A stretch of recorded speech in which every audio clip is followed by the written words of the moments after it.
Hi Leo, welcome and this is your reading. Be open-minded po, hindi po halos lahat makaresonate kaya piliin niyo na lamang. And thank you nga po pala sa mga nag-subscribe, lalo-lalo na sa mga bumabalik. Marami pong salamat.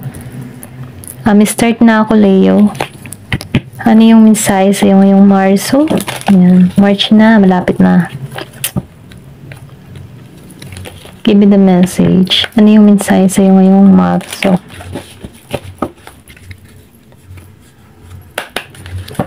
Give me the message for Leo. Oops, meron ka dito, square.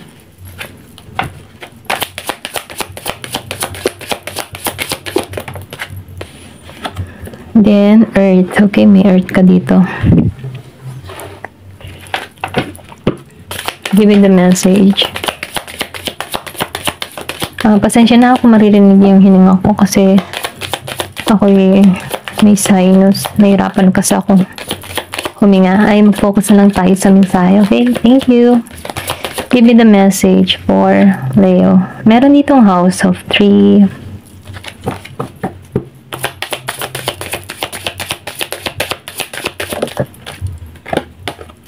Then, Chiron.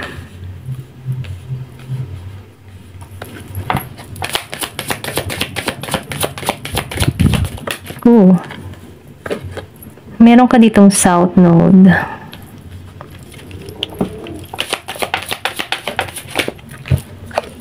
And Mercury. Okay. Nafe-feel ko dito yung pagbabago sa'yo. Okay. Alam mo yung tipo na meron ka ditong challenge yan. Meron ditong challenge na sitwasyon na kung saan kailangan mo tong malampasan. Kasi nafe-feel ko dito yung after nito, no, dito sa square. Kasi may pagsubok ka dito eh. Or pwede rin sabihin sinubok ka.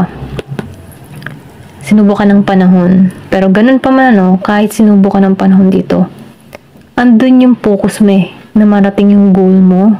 Hindi ka nasuko dito. At yun yung maganda kasi andun yung katapangan mo. Dito sa square. Nafe-feel ko dito sa earth.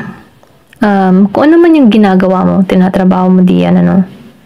Or kung meron ka mang mga iniintay, proyekto, trabaho, dokumento, tawag, travel, maging patient ka lang dito. Kasi yung pagiging mong patient, meron yan yung parating. Kasi nafe-feel ko dito sa House of 3, meron ka ditong matututunan eh. Kumbaga, nakikitaan ko din dito na magaling ka mag-isip, ano. Yung bandi po na yung mga na-experience mo, yan yung tumutulong sa'yo kung paano ka nagiging malago na tao. Mas lalo kang nagkakaroon ng kaalaman, mas nagiging kang matalino.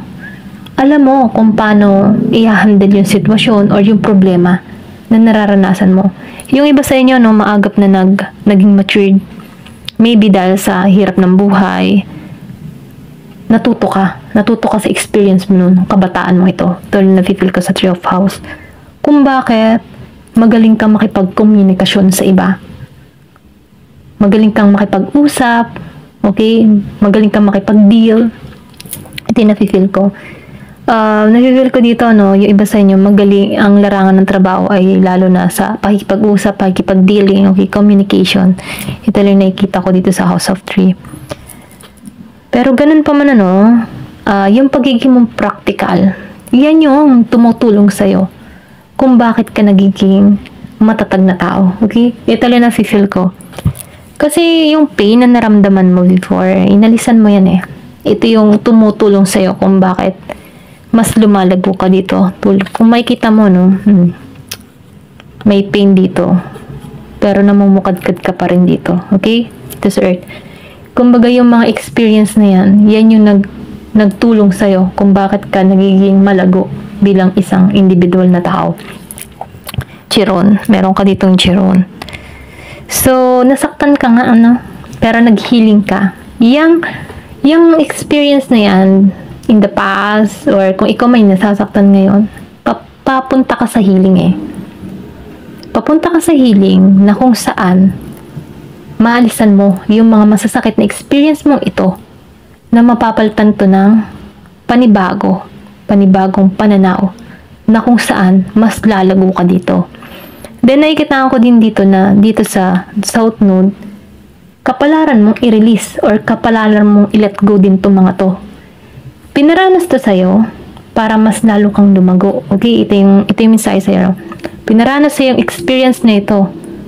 Paano ka lumago? Kung paano ka nagiging ikaw, kung paano ka nagiging matapang individual, Dahil dito sa experience na ito, na-handle mo to. Okay? Ito lang nakikita ko kasi nagkaroon dito ng transformation sa Mercury. Ito lang nakikita ko dito, no? Nagkaroon ka ng transformation, alam mo yung ginagawa mo, then natuto kang makipag-usap, makipag-deal, okay? Sa maagap or sa bata mong edad, natuto ka ng makipag-usap, natuto ka ng ipahayag kung ano yung nararamdaman mo. Sa mura mong edad, nag-matured ka na, okay? Ito lang nakikita ko yung iba sa inyo, ha? Then, marami kang aral, marami kang lesson na kung saan may tagumpay para sa'yo. Meron ako nakita ditong networking, okay? I think yung iba sa inyo sa network nagtatrabaho, mga online, ganyan. Na kung saan communication.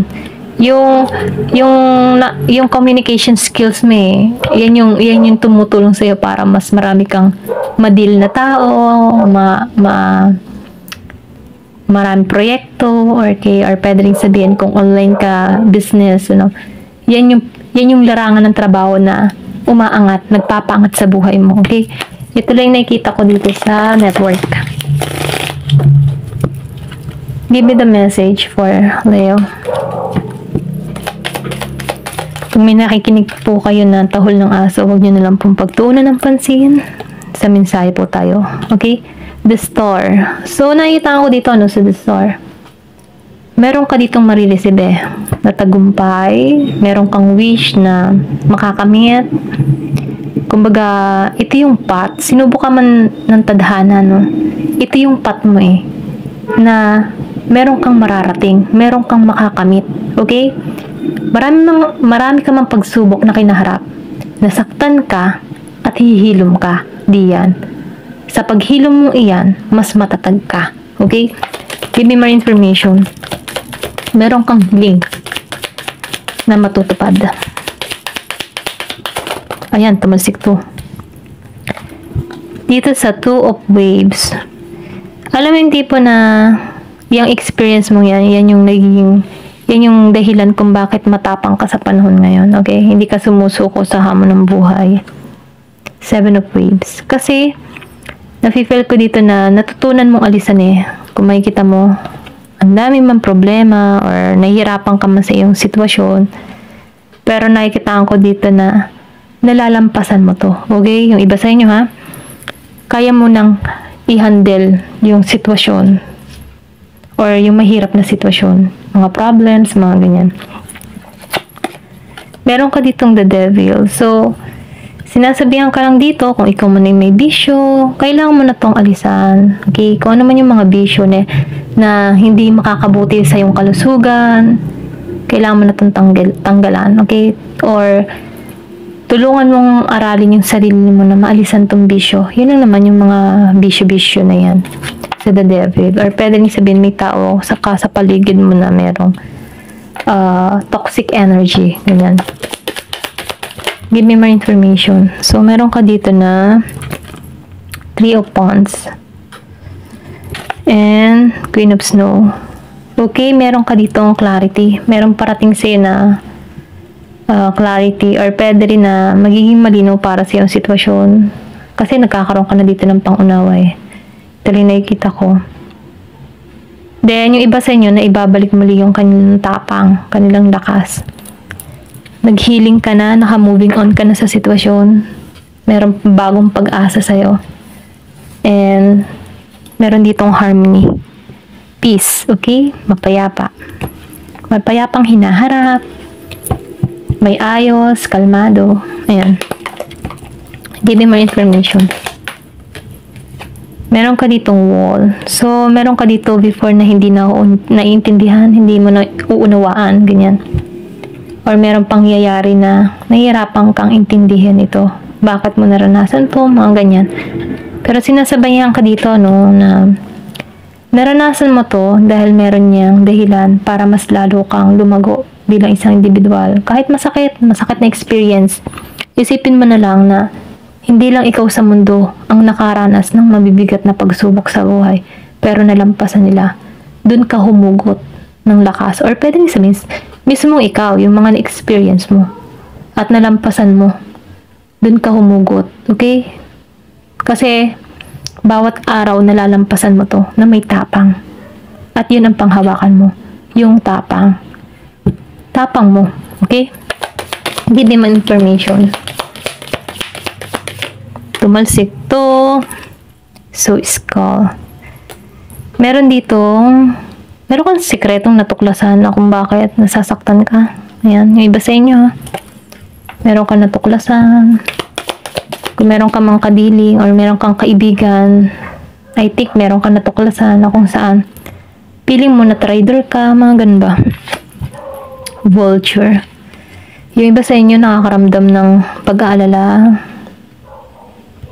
or pinag-iingat ka dito kasi lumabas yung devil drought. Then vulture, skull. So maybe meron ditong tao na against sa'yo, may galit sa'yo. Gusto nito na mabalisa ka, mag-alala ka, pero ganun pa man ano, sinasabihan ka ditong manalangin. And huwag mong papapasukin yung negative na isipan. Kung nakakaramdam ka na sa panahon ngayon na nababalisa ka, hindi mo maintindihan yung pakaramdam mo, bakit ganito, ganyan. Mag-insenso ka, okay? Kasi meron ditong something nagpapadala sa'yo ng negative energy, kung bakit ka nabibigatan sa sarili mo, or nag-aalinlang ka sa sarili mo, na-stress ka, pagkabalisa. Tanggalan mo yung mga alalahanin mo. Kasi once na yun iniisip mo lagi, yung mga alalahanin mo, yun yung ma-attract yun yung mangyayari at magaganap sa'yo. So may na, magiging positibo. Kahit nakakaramdam ka ng balisa, i-deadmay mo na lang, hindi to, wala to. Ano yung, alam yung tipo na, pag nababalisa ka, wala to, ginhawa yung parating sa akin, positibo. Okay, wala akong karamdaman, wala akong sakit. Ganon. Parang itatanggalan mo siya. Tatanggalan mo yung mga negative na isipan. Okay? Para nang sa ganun, no, alisan mo to yung mga alalahanin. Kasi may tao dito na galit sa'yo Okay? Meron ditong gusto kang bigyan ng pagkabalisa. Pero ganun pa man ang sinasabihan ka dito na manalangin, magtiwala ka kay God. Pray ka lang. Or kung hindi mo alam kung sino yung gumagawa sa'yo, dasalin mo lang yung kung sino man yung gumagawa sa akin ng hindi maganda or nagpapadala sa akin ng kung ano-anong negatibo, ibinabalik ko to sa sender in Jesus name. Ayan, kung sino man yung nagpapadala sa akin ng mga negatibo or masamang intensyon laban sa pangalan ko, sa larawan ko, or kahit sa gamit ko, binabalik ko to sa sender. At mapalitan ito ng kaginhawahan patungo sa akin. Okay? In Jesus' name. Amen. Ayun lang. Give me more information. Older woman. So, yung iba sa inyo, no?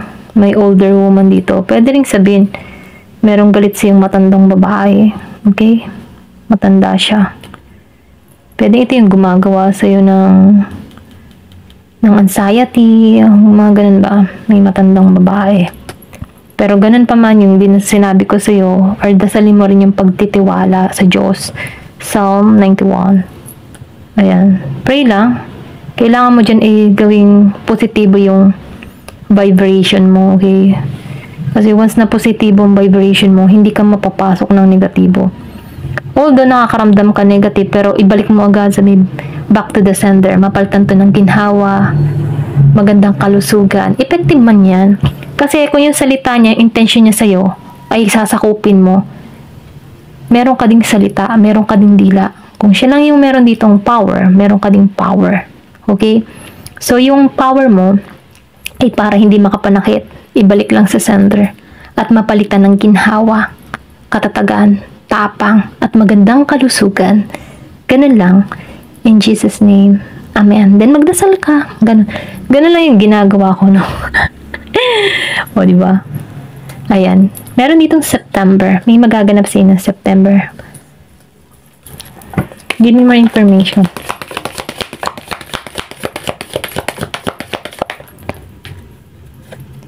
Hat.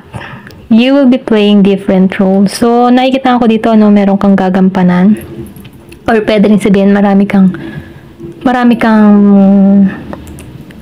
trabaho, okay, na kung saan marami kang nakakasalamuhan na tao na kailangan pakisamahan dito sa dahat, okay? Meron dito ako nakikita na pagsikat ng araw. Huwag ka mag-alala. Yung mga pagsubok na yan, dyan ka lalago. Ito na nakikita ko. Money. O, di ba may money pot? Ang money ay naghihintay sa'yo, kaya huwag ka mag-alala. May mga against man sa'yo dahil ramdam ng tao na to yung ginhawa na naghihintay sa'yo or yung abundance para sa'yo. Pero ganun pa man, ano, pray, magtiwala ka sa Diyos. Kasi kung ano yung para sa'yo, hindi yan magagalaw ng ninuman. Magtiwala ka lang. Ayun. Meron dito na funnel. So, nakikita ko dito na yung naranasan mo frustration na ganyan, depression, stress, ganyan. Tapos na yan. Okay, matatapos yan. At matututo ka. May aral dito eh. Okay? Sinasabihan ka lang dito na maging kang positive. Lakas ng loob lang kailangan dyan. Maging positibo. Kasi pag ikaw ay positibong tao, nagtitiwala ka sa taas kay God. Kasi positive ka eh. Pero pag negatibo ka, may pag-aalinlangan ka. So, kailangan mo maging positibo. Kasi once na positibo ka, kahit may mga tao na nagpapadala sa'yo ng mga something, hindi yan papasok sa sarili mo eh, sa katawan mo, yung intention nila. Sa kanila yung tatama. Okay? Yun ang paniniwalaan mo. Sa kanya yung tatama. Kasi, lahat tayo ay mayroong will, power na mabuti. Okay? I mean, meron tayong kakayahan or meron tayong kakayahang ibalik din to sa taong nagpapadala sa atin. Kaya lang, syempre, pray lang. Kasi si God din yung nagpapahintulot niyan eh. Kaya dasal lang talaga. Panalangin mo na yung mga nag-i-intention sa'yo ng masama, huwag maganap sa'yo. Okay? Protektahan yung family mo. Lalo-lalo na rin ikaw. Dasal lang talaga. Number 1, dasal.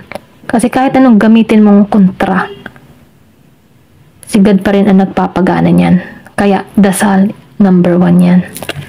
Okay, kung kahit yung alam mo yung tipo na lalabas ka ng bahay mo, punta ka kung saan-saan, hindi mo alam kung anong kahihinatnan mo sa lugar na yun, bago ka umalis ng bahay, magdasal ka. Lord, samahan mo ako sa pupuntahan ko. Kayo po ang iniwan ko sa bahay na to, kayo yung kasama ko, at kayo yung daratnan ko sa pupuntahan ko. Ingatan mo po ako. Ayun. Meron ditong fair man. So, meron ditong tao na tapat. Okay? Pata siya. Ito yung papunta sa'yo. Okay? Kung ikaw man ay isang single, meron ditong taong tapat na naghihintay sa'yo. Okay? Ito yung nakikita ko. May pagka-blonde hair, gray, and white hair siya. I think meron din ditong foreigner. Ayan. Ayan, hanggang dito na lamang po. Thank you for watching. Love and peace.